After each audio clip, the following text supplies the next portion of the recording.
Two dynamic point guards running the show for each of their respective teams are getting a lot of the buzz in the conversation that has a rivalry renewed in this Eastern Conference Finals. We're talking about the New York Knicks and the Indiana Pacers. Oh yeah, I can't wait to break this down. We're going to recap how each of the teams got here, and we're going to break down how the teams fit against each other, and then we will lastly predict what's going to happen in this series. Be sure to stick with us, as after Game 2, we're going to recap what has happened in the first two games, and then we'll see how things go from there. This is not ESPN. This is not FS1. We're not going to give you the same boring headlines while they sit around and talk about the face of the NBA like they do every single day. No, we're going to talk about the game. Welcome back, or welcome to America's Sports, and let's get into it, dude. The world seems to still be betting against the Indiana Pacers, as the Knicks are favored. They are a minus 148 to win the series. The Pacers you can get for a plus 126. The Knicks are favored in Game 1 by 4.5 points, with the over-under sitting at 223. So right away, like I've been saying in every single round, you can go back and watch if you don't believe me, betting against the Pacers is just not smart business in the playoffs. It's just not something you want to do. I think by now people are coming around to, okay, we'll give them a chance now, but they're ultimately still not going with them. Which is fair. My problem was always people giving the Pacers like no chance at all to win these series, or at least keep them interesting, which I just thought was bananas. B-A-N-A-N-A-S. Make no mistake, when they get humming on offense, they just don't care about the defense you're playing. And that could even be true for a team like OKC when they play this Indiana team. I personally thought that going into the playoffs that Boston matched up best with Indy, just like they did last year. But Boston's out now, so it's free reign for Indy to go and take this, right? Not so fast, because the Knicks have been ultra clutch. For it being the Eastern Conference Finals, none of them really have any injuries to speak of, so we'll just pass that right along. It's a battle of two great coaches who have their different philosophies. It's a battle of depth. It's a battle of starters. I'm highly interested to see which team comes out of this. Let's go into the Indiana corner. Okay, they beat Milwaukee, beat them in 5, and they also beat Cleveland in 5.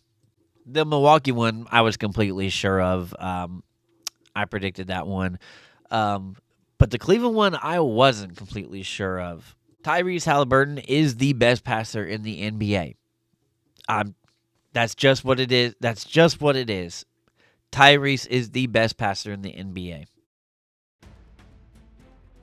But it really helps you when you have another point guard playing the shooting guard who can also really distribute the ball. And by the way, he has been a major part of the success. He's been the X factor for me in every round that I've covered for them. And I think he's been the X factor for them when this team got assembled last year, really. I'm going to keep harping on it. He's a guy that you're going to hear me talk about a lot more in this video. Yes, Haliburton and Brunson is going to get all the buzz, and deservedly so, but I'm going to be attacking all the other matchups that's going to be going on here because all of them are crucial. I've said it before, and I'll say it again. Andrew Nembhard is my X factor throughout this entire playoffs for Indy. Yeah, he's shooting 50% from the field and 50% from the three-point line, people. And I should mention, he is better than a 3-to-1 assist-to-turnover ratio as well.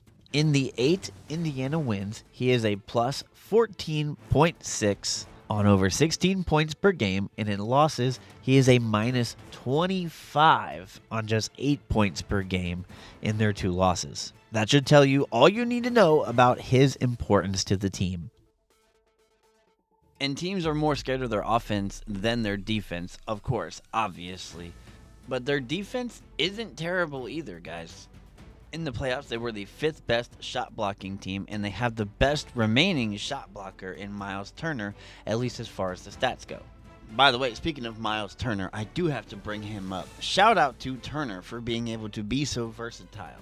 He didn't used to be able to just hit fadeaways and hit these threes at a consistent rate. The work that he has put in over the last couple of years has been tremendous. Having said that, it really helps that he's in the system that he is in, because Tyrese gets him open shot after open shot time and time again. When you look back at these playoff games, you can see it.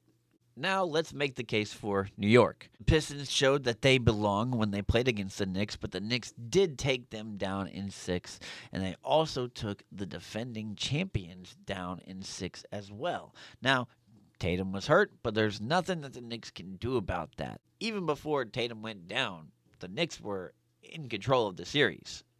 So, there has to be a lot of confidence in New York, and I don't just mean the fans, because the fans are definitely not lacking in confidence anymore.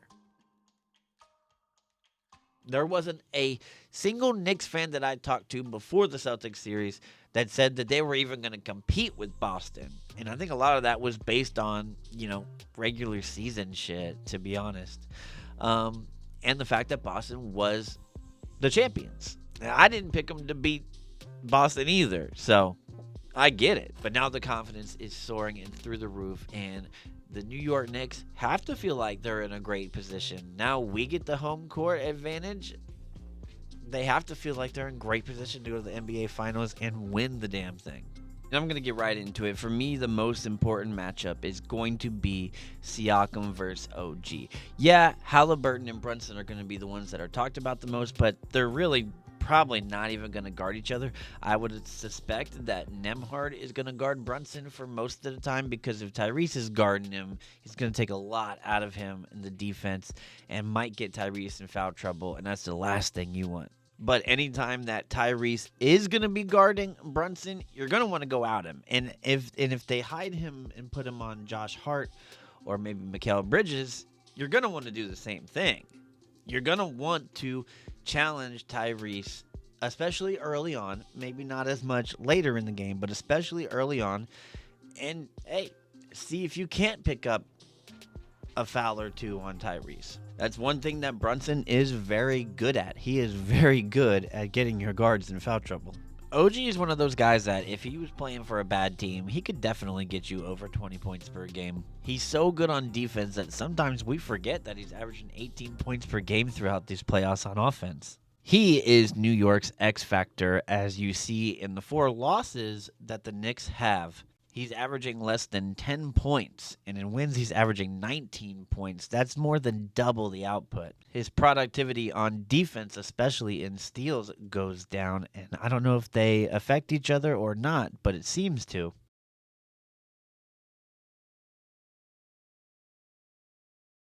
Really, whoever gets the best of each other in that Siakam and OG matchup, I think, unlocks the keys to victory for the games 1 and 2, and for the entire series. If OG comes out and balls out, it's going to be too much for Siakam to handle guarding him on both sides of the floor. And I think anytime Cat steps on the court, he should have an advantage anywhere against anyone when it comes to scoring anyways. And they're just not as deep as Indy. It's got that main 5, and Mitchell Robinson, Miles McBride are going to have to be enough. So, who do I got in this one? And to me, yeah, I think what people are saying are right. You don't want to get into a track meet with the Pacers. I don't care who you are.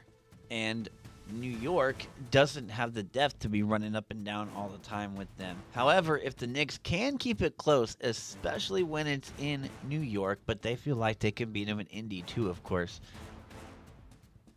that's when the Knicks should probably be favored, especially in New York. But at the same time, Haliburton, to me, is just as clutch as Brunson is.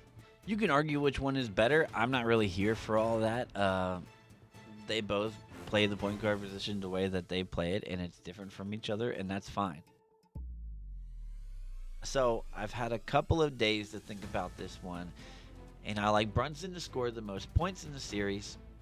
I like Towns to get the most rebounds. Halliburton to definitely get the most assists. I like OG Anunoby to get the most steals and Miles Turner to get the most blocks. I think Halliburton's going to hit the most threes, and I think Nembhard is going to have the best three-point percentage. After all of those, I like the Pacers. I like the Pacers to win this. I'm going to take the Pacers to win this in 6. I'm going to take them to steal either game 1 or game 2, and then they win 3 and 4. Knicks go back, win game 5. Pacers win game 6, and it's over there. Anyways, guys, we will revisit this after the first 2 games, and we will recalculate, recalibrate, reanalyze, all of that good shit. So subscribe for more of America's Sports. And until next time, guys, you'll see me in the next one.